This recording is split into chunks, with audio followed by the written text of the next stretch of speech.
I'm psyched to be sitting here with one of my favorite bands of the past 10 years. Ladies and gentlemen, this is My Chemical Romance. Guys, thank you for joining us. Thank you for having us. So your fans have been blowing up our website, tweeting in questions all week. We're excited to have you answer a few of them. If you haven't had a chance to tweet your questions in yet, you still have a chance to. Go to Twitter and tweet us at Billboard.com using hashtag BBMCR, and I will capture those questions using the BlackBerry torch right here. And if you're lucky, you might just get your question answered live on the air. Also, be sure to come back tomorrow where we'll have the archive of this video, and we'll have a little behind-the-scenes footage so you can see what it was like hanging out with the guys back here in the office. So much to talk to you about. Your new album, Danger Days, the Lives of the Fabulous Killjoys, just came out last week. Congratulations on that. It's awesome. Thank you. Been listening to it since it came out. A lot has happened since the Black Parade, and you've gone through so much that actually got you here. Talk a little bit about sort of the end of the Black Parade era and how you got into the Killjoys era. Well, Black Parade came out in 2006. Yeah, Right? 2006. And we toured on that for like 2 years straight, not a lot of breaks in between.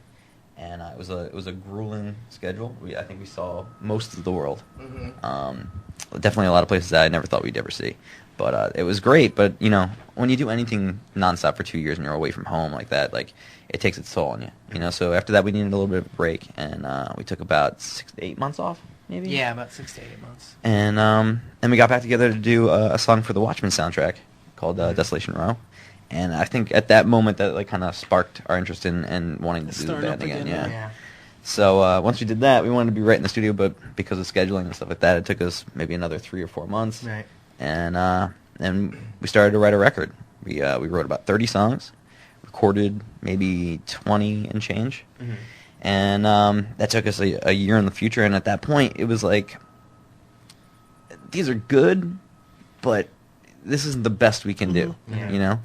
I think we just kept like listening to it and hoping that something was going to come out at us that made it feel like we were done, but we weren't. So. And was that frustrating to you, or you were just? Well, we kind of felt like something was missing, and then so what we did is we just got in touch with Rob, and then we met up with him, and we just started tracking material. So before we knew it, we were 4 songs deep. Having written brand new material that was light years ahead of the stuff we'd just done. So we had tracked the 4th song, and then by then it felt like, it was like, wow, we're re-recording this. We didn't realize it. We didn't talk about it, but it's happening. And so that's what we did. We just kind of kept going, you know. Figured we were on such a roll. Why stop? Yeah. You know? Right. And the album has a very distinctive sound that is a progression from anything that you've done before. Like, was there anything specifically that you were listening to, or any sort of like musical touch points that you were sort of gravitating to when you were making that, or like where did that new sound and direction come from? It's weird. I think in the beginning, the first attempt at least at the record, we were listening to a lot of like late 60s, early 70s, like American rock and roll.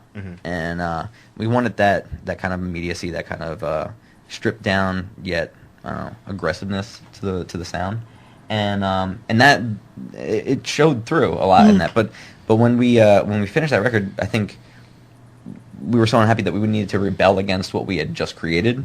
So, and at that point, you know, we were a 4-piece again, and I think because of that, also, like, we had this necessity to try to experiment with new things and reimagine what the band was. So I think you still get that some of that immediacy and that just hard rock to it, but there's times when we're experimenting with like a lot of the electronics and different instruments because we just had the opportunity to do that. You know? And it was just reimagining how you write songs. What does this band mean to you? What is rock and roll?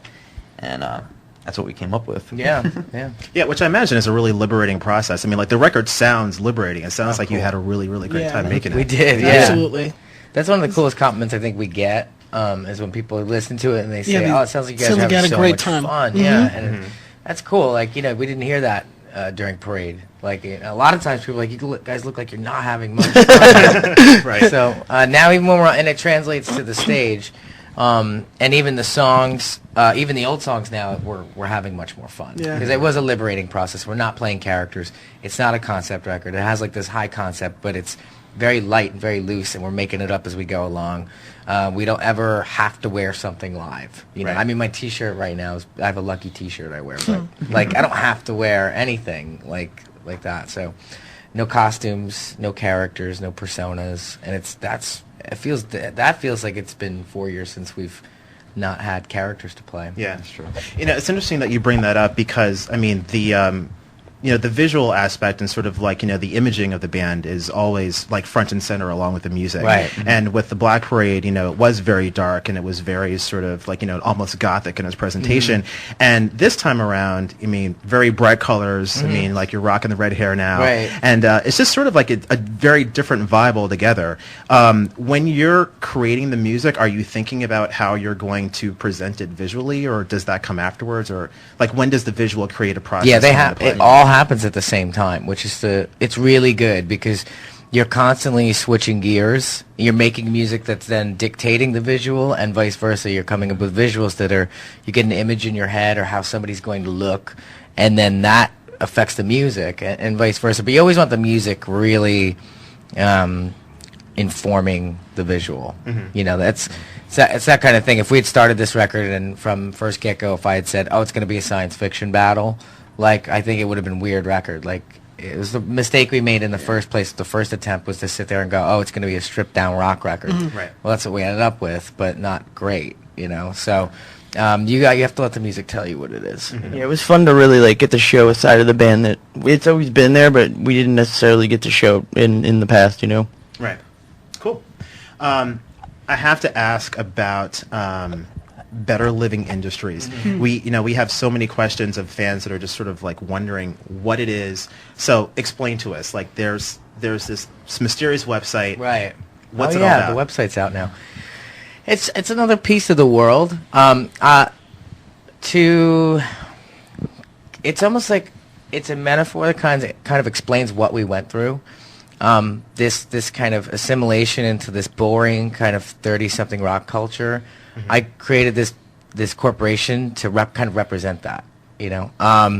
And in terms of like any set dressing or story, in terms of the album, like the high concept, like they're this utopian city that exists amongst all this chaos, and it's very clean and safe, and your emotions are handed out to you in pill form, and everything's really easy, but you're not free. You're not living dangerously, you know. Control. Yeah, it's control. Yeah, and so needed a corporation for these killjoys to want to destroy. So just created them, and it's cool because I feel in some ways they really do exist. I feel like we're all kind of better living industries. Like the more we co-opt and clean up things and don't make it real and the more we pretty things up, I think we're just stripping away more and more identity till it all just becomes kind of faceless. And I think that's kind of why there's so many people wearing these Draculoid masks and everybody's wearing monochrome and things like that. So I think it's kind of real. It just doesn't have a name yet. Right. I find it interesting because even though Killjoys isn't a concept record the way that Black Parade was, there's still a concept about this record, and Absolutely. there's still a world that you're creating around that. So, I mean, I just think it's really interesting and really cool how all of your records feel like they're events. Right. And that there's a lot of things that are going on with them.